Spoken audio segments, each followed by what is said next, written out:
Bonjour et bienvenue dans notre mini-podcast pour bien commencer la semaine. Alors, aujourd'hui, nous allons parler de la vision. Écrire ta vision ou encore comment clarifier ta vision pour l'année. Comment est-ce que tu peux définir ce que tu veux vraiment et donner une direction claire pour avancer? La vision, c'est comme une boussole.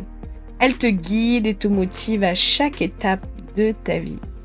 Prenons quelques minutes pour réfléchir ensemble par rapport à cela. Ce que j'aimerais te poser comme question, c'est pourquoi avoir une vision est essentiel? En fait, quand on n'a pas de vision, on se laisse souvent porter par les circonstances de la vie, sans vraiment avancer vers ce qui nous tient à cœur. Donc, avoir une vision claire nous aide à faire les bons choix et à rester concentrés. Pose-toi cette question.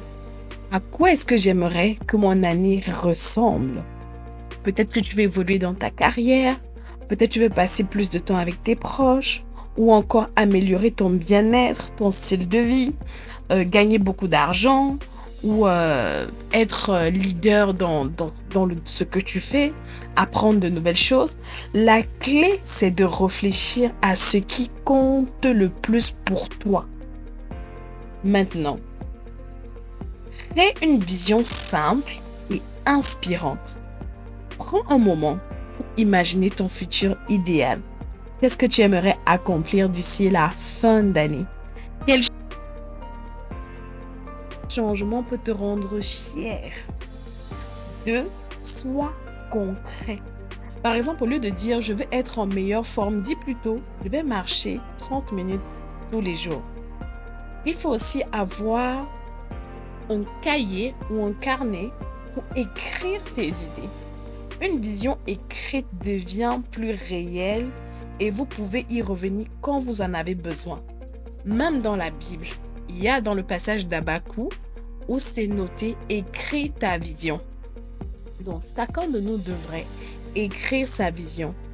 Une vision de ce qu'il veut pour lui et qui sera important pour son année. J'aimerais que tu dois faire vivre ta vision au quotidien. La vision fonctionne seulement si tu la rends vivante. C'est-à-dire, tu dois la relire régulièrement. Tu dois en faire une routine en fait chaque semaine pour rester motivé de voir que ah oui, je vais apprendre l'anglais en fin d'année, je vais avoir terminé de parler l'anglais. En fait, il faut relire ta vision tout le temps. Je dois passer à l'action. Je dois me fixer des petites étapes concrètes pour avancer un peu chaque jour.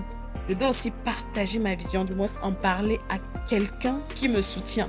Ce n'est pas aller raconter sa vision à n'importe qui, parce que tu peux raconter ta vision à quelqu'un et cette personne te décourage parce que lui-même n'a pas une vision claire de sa propre vie ou du moins ne comprend pas ta vision. Et lorsque tu en parles à quelqu'un qui peut te soutenir, cela renforce ton engagement. En fait, en ce début d'année, nous sommes en janvier. Il est temps encore pour toi de clarifier ta vision pour l'année 2025. Et clarifier ta vision, c'est prendre les rêves de ta vie. Pas besoin que tout soit parfait, non. L'important, c'est de progresser à ton rythme. Alors prends un moment aujourd'hui ou prends un moment cette semaine pour réfléchir à ce qui compte pour toi et commence à bâtir ton chemin. Tu peux, après avoir même noté tes objectifs et écrire ta vision, le transformer en un vision board. Le vision board te rappellera la personne que tu veux être demain ou encore les challenges que tu veux réussir demain et ça te donne effectivement la vision de ton futur idéal que tu veux en cette année. Alors sur ce, je te souhaite une agréable semaine et encore une heureuse année.